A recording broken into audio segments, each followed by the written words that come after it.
So you went ahead and did all the research and ordered a kit of dilators. And then you were very disciplined. You created a schedule, size 1, size 2, and then you're stuck.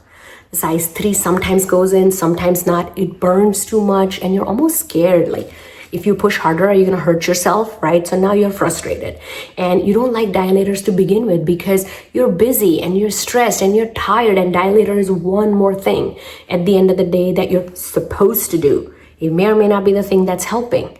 So you're angry now, right? But here's what I want you to think about. Here's how I want you to look at it.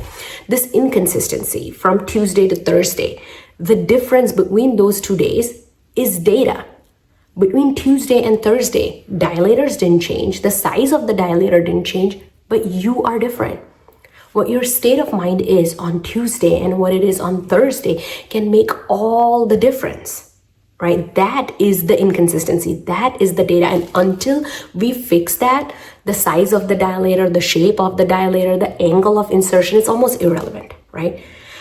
What the problem here is nobody told you dilator is step 3 of a 4-step protocol. And you're just on step 3. Most of the advice that is out there doesn't even talk about step 1 and step 2. So no wonder you're stuck, right? So the grid has 4 steps. Step 1 is your brain. What that means is, how is your mind connected to your body? That is like the number one thing to address, because that is always playing out. For some unfortunate reason, for people who experience painful penetration, their mind has decided penetration is equal to threat.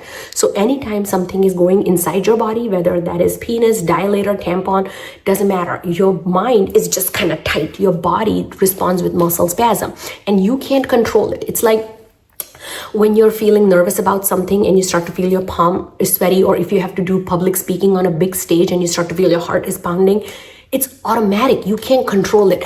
It's the same system that is running the dilator piece and muscle tightness piece. So it just shuts down. So until we address that, it's think about it like your nervous system is acting like a guard dog and we want it to act like a golden retriever, right? That doesn't mean you need to be in the mood or you need to be feeling sexy, although if you can, that only helps. But that's not what I'm trying to do. What we're trying to do is get the mind, get the brain to go from this threat mode to an actually a little relaxed mode. And what it takes to go from here to there is different for different people. For some people, it is intentional breath work. For others, it is something entirely different. That needs to be individually mapped. But that step is not optional. That is where we need to start. That's your step 1, brain. Step 2 is your body. What I mean by that is most people forget that when I have vaginismus, people forget that your vagina is attached to your body and it is attached to the world that you live in. So we have to address all of it. Right? Your hips, your lower back, your abdominal muscles attached to your pelvic floor and your vagina. Research is consistent on it. People who have tight pelvic muscles have tight hip and leg muscles. So we need to do targeted work to set your hips and your lower body for success so dilators and other things would actually work, right? What that means is different for different people. And again, individually needs to be mapped. But that is step 2. That's how you get ready to actually have the space that you're going to need for penetration. And also biomechanically, you're going to need your hips, your lower back to be limber to be able to do acrobatic things that sex may or may not require, right? That's your step 2. Step 3 is your bottom. That is where you are, right? Like out of all the steps we've talked about, you're on step 3 because dilators come into step 3. Bottom is where we work with dilators. Dilators come in different sizes, usually size 1 and 2. It's more about psychologically getting over the fear, getting over the mechanics of how to, getting over the barriers of like, where does it go, what angle, the fear of putting something inside. And that's why most people can figure out with enough repetition, they can figure out size 1 and 2. And then they get stuck, right? Because size 3, 4 are bigger sizes. Now it's not just about fear of penetration. It is actually about the tissue changes that we are going to need in order for that to have the space.